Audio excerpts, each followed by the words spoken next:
Hi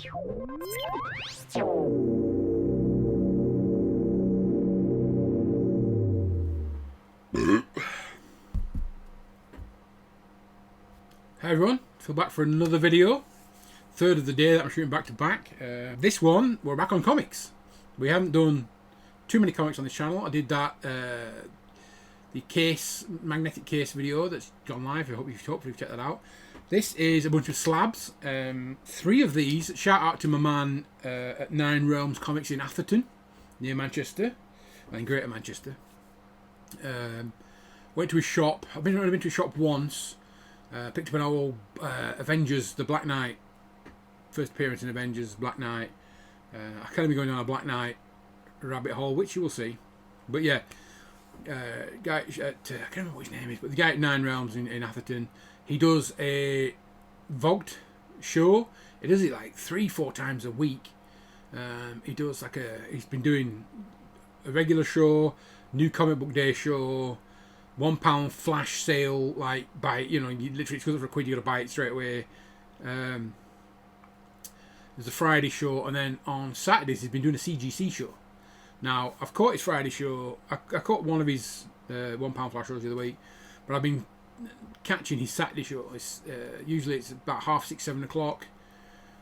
Usually by that time, I'm chilling out on a Saturday evening. I've been watching his show. I picked up some slabs. I did pick up some comics from him, some Elvira's, which are up on the stack here. Some old 80s/early 90s Elvira's. I got issue 1 as a slab. I just picked up some random stuff. And Universal Soldier, which I need to get. First issue of Universal Soldier comic that's brand new and sealed. Posters still inside it and everything. I need to get on some more of those metal cases.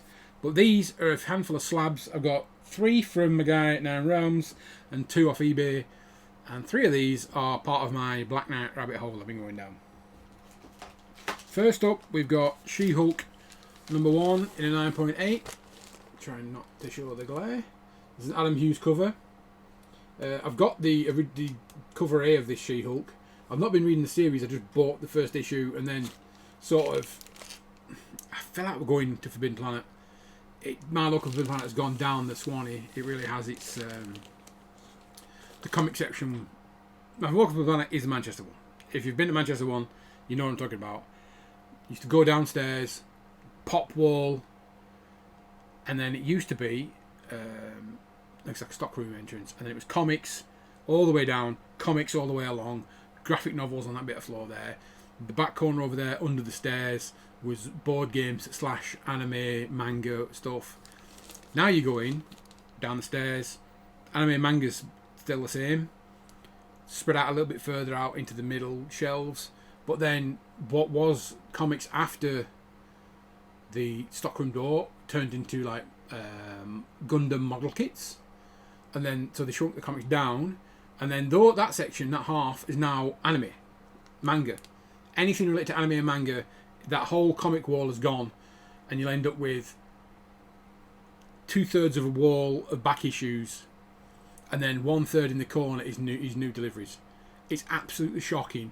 They've cut back on the number of comics they've got. You have basically, if you just want to go in and have a look and see what's new, don't even bother, because if you're not there on a Wednesday, you're not going to get whatever you want. You're not even going to get to see half of the new comics. They're just gone. They get that little stock. It is shocking. I've got a friend who uses the Forbidden Planet. This is like Comic UK version. He uses the Forbidden.com version. Buys the variants, and you pay 1 lot of postage. He buys a lot of variants, so he pays 1 lot of postage, and they just ship them out as they come out. And he says it's a much better experience than nowadays than going into a comic shop, because even what used to be my go-to travelling man originally in Leeds, that's now 80% anime and manga stuff. The travelling man in Manchester is about 50% board games. This whole half of the show is board games. Comics are now one little wall and then a little back issue tray. The whole section there's all anime, manga, anything related to that. I get it's big with the kids. I get they're probably selling tons of it, but for comic people, I love to get standing orders, because I have the experience where I get standing, and I fall out with a comic and I won't cancel the standing order, but too like, I'll keep it going, or I don't want to be like, can you take this book off? And that, I mean, I used to have another local comic shop that happened to, and I ended up getting books I didn't even want because it was like, oh, you had this Punisher run. There's a new Punisher run out now, and it was shit, and I didn't want it, but they stacked it up and didn't tell me. It was like, oh, you got like 12 Punisher books.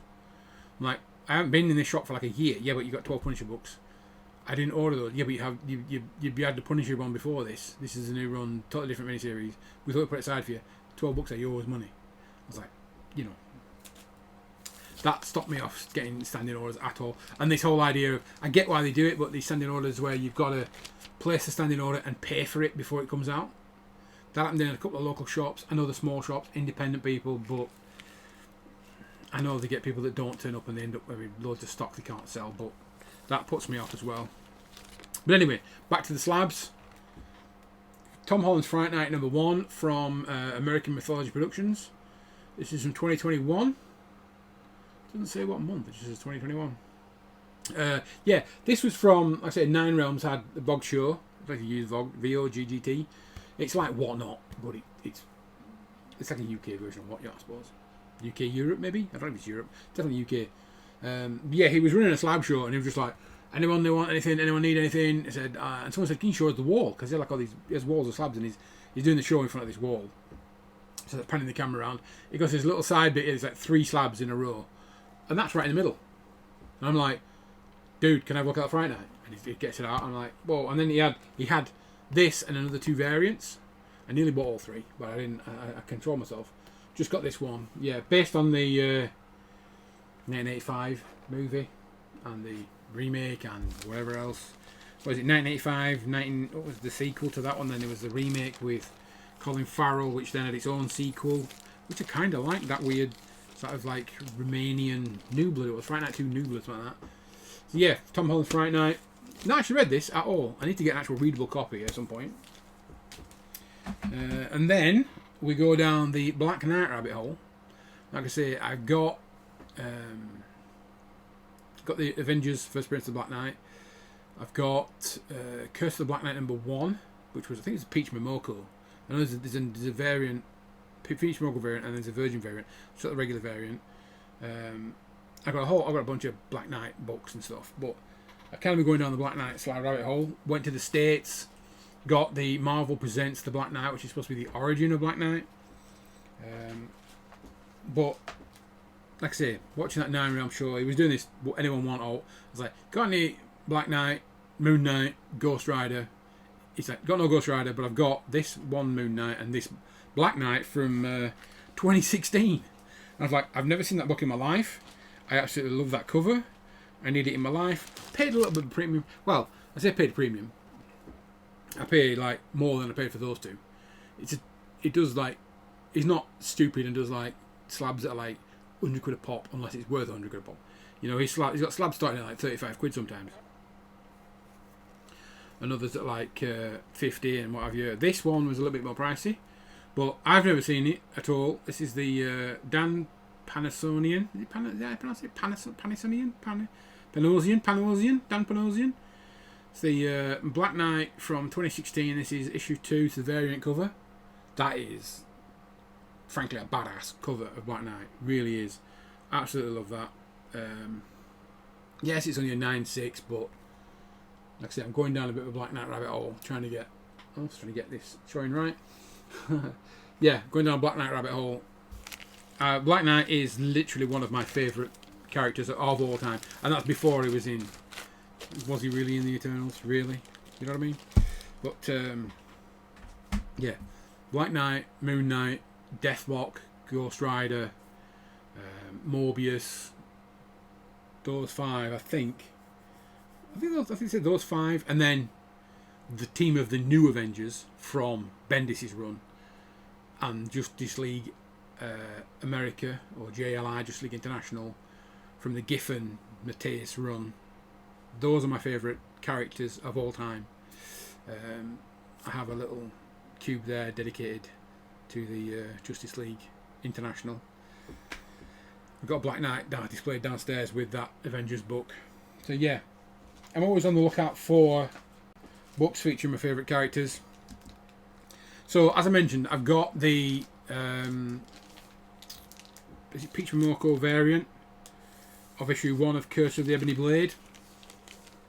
So I got off eBay, I managed to pick up, this is the Stephanie Hands variant, Black Knight Curse of the Ebony Blade number 4 variant. This is from 2021. I do have the original. Weirdly I've got this in a slab, and then I've got a bunch of variants of issue 1 and then issue 2, 3 and 4. Never found issue 5. This would be when, like I said, my Forbidden Planet, that local Forbidden Planet in Manchester, went down the crapper. I could never get issue 5. Couldn't get it from there. Couldn't get it from Travelling Man. Tried on eBay. I don't know what happened with that. Was it a short run or something? But I gave up. I haven't looked for donkeys, so it might be there to buy now. But I got the slab of number 4. So, despite not having a readable copy, I do have the slab of number 5. This is another Stephanie Hands variant. It's only a 9.4, but I don't know why it's only a 9.4. It's probably because of the black on the back, I'm guessing. I can't really see why it would be graded at 9.4. There's no spine ticks. There's nothing of that sort. Oh, there's a slightly crinkled back corner. Yeah, presents really well anyway. So yeah, Black Knight, Curse of the Ebony Blade number 5. From September of last year. September of 2021. Time flies. Yeah, this would have been when I was picking up books in a combination of Forbidden Planet and I can't remember what the store's called. Comic Biz or something like that on eBay. They also have a TikTok and Instagram and stuff. Yeah. So yeah, that was when I was picking up. I picked up loads of like weird variants, and that's about the time I was. I mean, that's that point. I think that's when the Ultraman series was coming out as well from Marvel. So I was getting like variant after variant of like Dark Knight's Death Metal. I've got, I think almost an entire short box just full of Death Metal variants from that preview issue through 1 through 7. I think when I get to number 7, I've got like 4 or 5 variants. Number 1, I've got 4 or 5 variants. I've got at least 2 variants of every book, including every spin-off. So I've got like Justice League, the little tie-in that they did. I've got both covers of those. Went absolutely crazy. Both of those Robin King variants where there was a green one and a red one. The green one went for a bit of money. There was one where it was the dinosaur on the cover. Yeah, that was a point in my life I will never go back to, was buying tons of variants. But we were in lockdown, weren't we? It was, people went crazy, they had no money, they didn't spend the money in the shops, they were spending money online. Speaking of spending money online, that is a week of slabs. Yeah, I did go through a period of using, I don't know if you've heard of that called Comic Link. They do like slab auctions where you can sometimes, if you're into obscure stuff, you can sometimes pick up books for like $12. I think I picked up a Howard the Duck number 1. It cost me like $25 for a Howard the Duck number 1. It was a 9.2, yeah, but $25. And I picked up some books for like there's some horror tie-ins, you know, Nightmare on Elm Street, Friday the 13th, $16, $20, crazy. I didn't go on Comic Link because at the time I was getting like boxes of that would be a small delivery from Comic Link for a week. Yeah, I've sold some slabs and I've got a whole Billy bookcase out there. The bottom shelf is just full of slabs. I need to try and squeeze these in at some point, somehow, somewhere. Crazy, but it's how I collect comics. I collect covers. I don't collect stories. Some stories are boring, but the covers are cool. Yeah, I'm like it for art, I suppose you could say. But anyway, I've rambled on nearly 15 minutes. So thanks for watching. Hope you enjoyed that video. As always, if you can like, comment, subscribe, especially subscribe because I'm trying to get to 500 subscribers. Really trying. I've been doing this since like 2008, and I've been backwards and forwards, been and gone, deleted videos, come back. If I get to 500 subs, you know, I've been stuck on like 300 and odd for like years. I think I've been back. I've been back now a couple of years, and a year or so. Stuck on like 300 and odd subscribers. I'd love to get to 500. Give that little subscriber a click. Don't bother with the bell. Don't have to notify. Just subscribe. You can mute me if you want afterwards. Mute my videos. Just subscribe. Anyway, thanks for watching, and I'll catch you in the next one. Bye for now.